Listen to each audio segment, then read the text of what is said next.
What's up, y'all? Your girl G here, and it's time to break down the drama that happened on Black Ink Crew. We had basically finally a kind of a battle of the Black Inks. So we had, Chicago there. We had like Not Mag, and then we had, of course, Black Ink Crew New York. They all met at the Philly convention.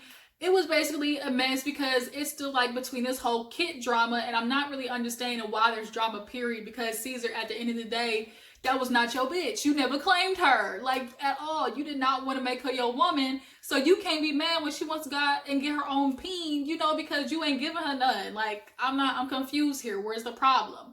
But we'll dissect everything and get onto all of that. Before we do, I'm going to make a quick announcement. On my community board this week, I will be posting some options to take a poll on. Finally, for a title that we can get my subbies, my fam, my followers. I've narrowed it down to like 3 or 4, I think. And so hopefully I will post those up. You guys take a vote. And then whoever, whichever name gets the most votes will be our official title for you guys. Okay? But yeah, let's get into Black Ink Crew New York. So basically they open up, everybody's at the Philly convention. Bae is breaking down what happened between her and Kit with Tati and Donna. Tati was getting some little diamond tooth thing I see all the time.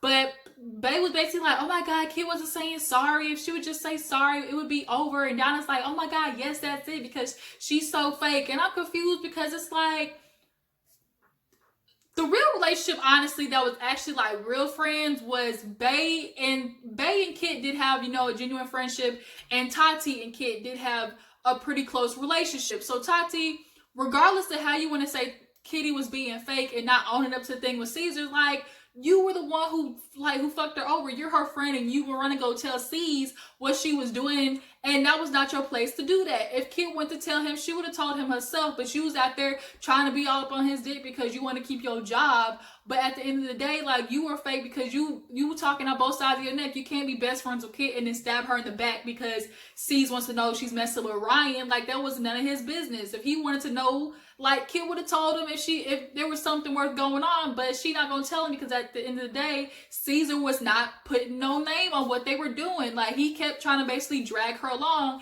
and Kit obviously ain't the type of bitch that you drag along, okay? She gonna give you the ultimatum, either we in this thing or not.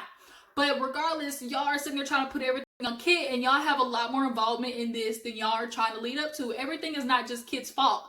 But here it is, the 3 musketeers want to sit there, Kit this, Kit that, she's so fake, she betrayed New York, whatever. Y'all sit there need to own up to the shit that y'all did, especially Tati. That bitch need to get beat up, because I would have been done did it if it was me, okay? Tati be talking out of both sides of her neck.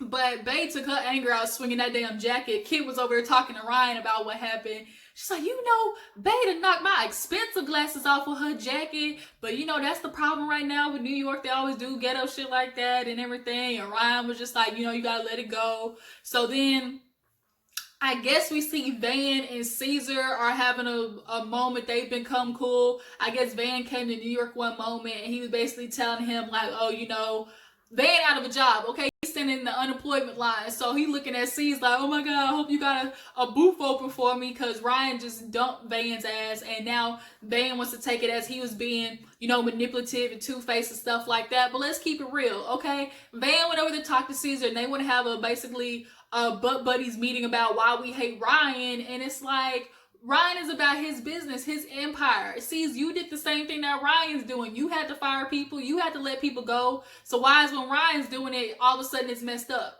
You had to let shit go. You had to let Sassy go. Like in the beginning, you let your ex go, Duchess, like all these people you had to let go to build your empire. Ryan had to do the same thing, because to me, it was worse over there at Not Mag. Charmaine was doing nothing but twerking and drinking alcohol.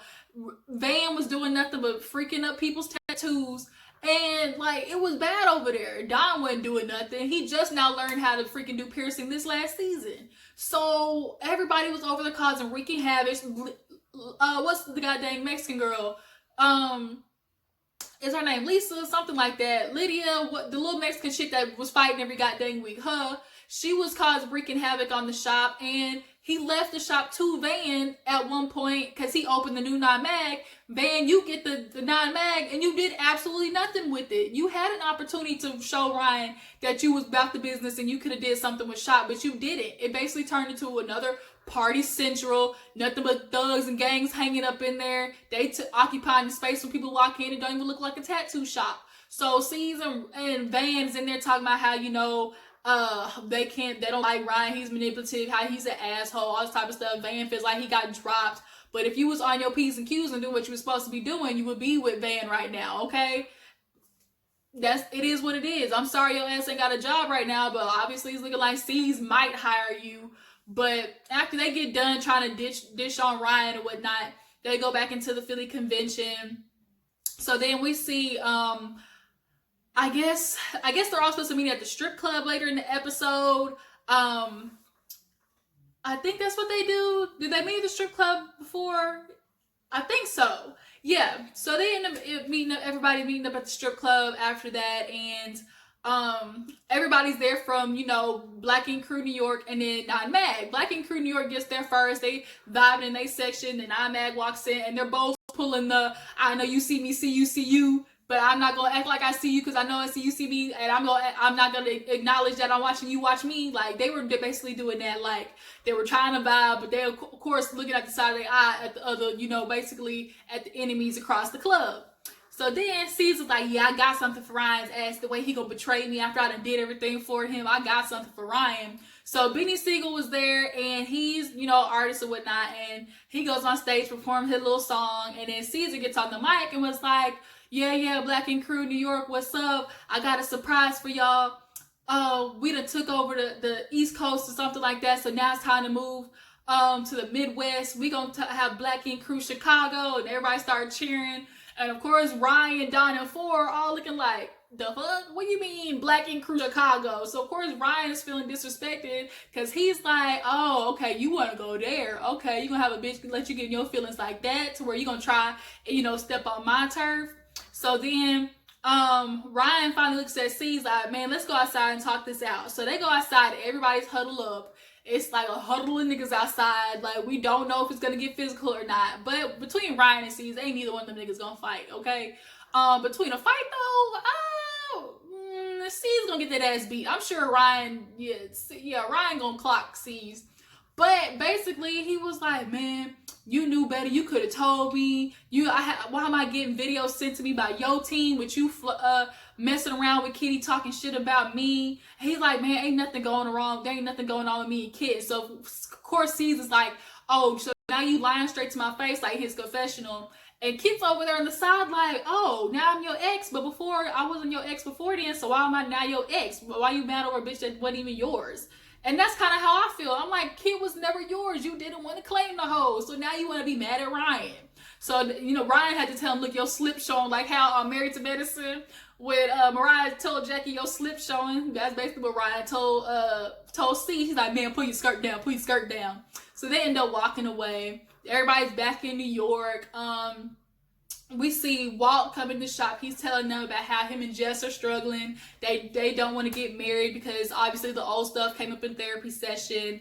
And Puma's looking at C's, you know, telling him about how he feels he might be moving a little too fast with, you know, opening up a Black Ink Crew Chicago. Like, nigga, you got a lot of stuff going on right now. And obviously he do, because at the end of the episode, he get that eviction notice in 30 days. But C's is like, nah, we gonna take over the world. Of course, Teddy behind him talking about, yeah, that's what we do. You know, that's the real C's. That's the hood C's. Like, Teddy, what is your job title? What are you still doing here besides sitting your fat ass on the couch and doing nothing, okay? But after that, we see a cute little scene with Rockin' Bae. Y'all, Rockin' Bae need to do something, okay? She ain't getting no dick nowhere else, so she might as well, you know, use it for something in the middle of the night, late night booty call, because Rockin's getting cuter the more I look at him, you know? But they do a little angry painting. They both had tumultuous childhoods. They get each other, you know, and that's why I feel like they be in a good relationship, because they get each other. They understand what having a hard childhood was like. You know, they were vibing and stuff, throwing paint. Like, it was a cute little session. But we get to, so let's talk about Donna and Alex real quick, because Donna, y'all, she done messed up. So Alex thought he was doing something good by taking Donna out to the sugar factory, having a little sweet moment, you know. He was tripping over the whole baby situation. You know, they talked about, obviously Donna was like, yeah, nigga, you was tripping. So when they sat down, he was like, yeah, you know, I do want a baby with you, but not right now. And so Donna thought this was the perfect time to tell him about her and Tati, you know, being scissor buddies, right? So she was like, you know, babe, I want to tell you something about me and Tati. And he looking at her like, uh-huh. And so she's like, well, you know, me and Tati have just been vibing. We become a thing. He's like, what do you mean? Like, you and Tati as friends is cool, but anything past that, like, relationship type stuff, like, no, I'm not cool with that. So he's like, do you mean, like, physical? She's like, yeah, like, we kiss, you know, and, you know, we've been hooking up. And see, to me, Donna had this logic of, oh, because I'm hooking up with a woman, it's not cheating. You know, for most men, it'd be sexy to know that they bitch like other bitches, because most of the time, that's what niggas do. They want to have, you know, 2 women in the bedroom. Hold on, what's this piece of hair doing? They want to have 2 women in the bedroom and stuff like that. And then she thought that was sexy. But Alex obviously ain't one of those niggas. He obviously is a principled dude. Like, to him, cheating is cheating, regardless if it is man or a woman. So he gets so obviously upset because he's like, no, you was doing that shit behind my back. You didn't tell me. Donna's really realizing, like, Tati was right. I should have went ahead and told him in the first place. And now Donna's stuck there looking stupid with a whole big ass sink tub of ice cream because Alex don't walked out. And Donna, I don't know what you thought. Like, you were hooking up with somebody else. You were giving your body to somebody else. I get that that's something you are, you know, typically used to, just passing your body around. But when you become a one-man woman, like, you can't be doing that. You can't continue to be, you know, be for the streets. You are no longer for the streets, Donna. You have to settle down. And that includes Tati and her little small double-sided neck ass who can't seem to take her ass out of everybody else's drama. Like, I really want Kid to whoop Tati's ass. Like, I really do. Because Tati has been rubbing me the wrong way for the past couple seasons. But yeah, they get into a fight and Alex leaves and now Donna's stuck there looking stupid. So then at the end of the episode, Puma makes it to the shop and he sees like a paper on the outside and it's from their landlord saying, look, niggas, y'all got 30 days to get up out of here. And he's confused, like, what do you mean? Like, we just saw this fool like 3 days ago when we paid him. What do you mean he's kicking us out? So he calls these up like, look, bro, get to the shop. You know, they talking about we about to be evicted. So who was it that came in first? I think it was Rock that came in first in a good mood. He's like, hey, what's up? Puma's like, not today, Rock. And so he tells him what's going on. And then Q walks in and they're all like, well, damn, what's that mean for our jobs? Like, if we lose the shop, where are we going to work at? You know, everybody's getting their footing, you know, in New York and stuff like that. So Steve's finally shows up and he's reading the paper and basically saying y'all got 30 days to vacate the premises. And Steve's is obviously getting mad because he's like, I just paid this man 3 days ago. If this is what he was going to do, then why wouldn't he tell me? Now, on that part, I agree with. I do agree, like, okay, if you my landlord, we've been together for 10 years. I've been paying you on time. And here it is, I come to pay you.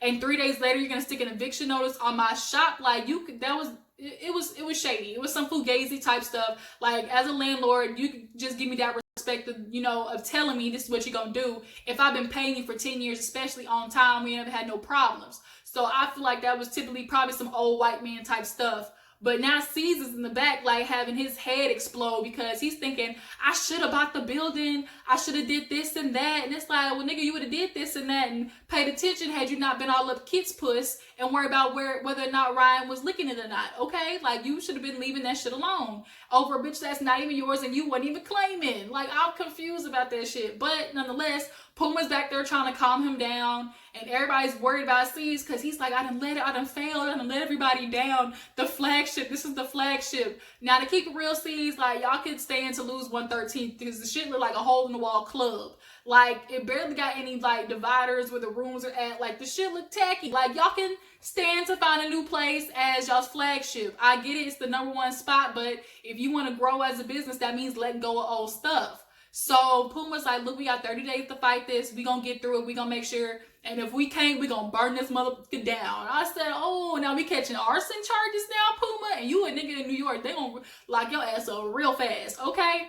But that's where the episode ends, y'all. I mean, y'all tell me what you think. Do y'all feel like Donna, Tati, and Bae are right in their feelings, or are y'all on Kit's side? Like, does Caesar really have a right to get mad?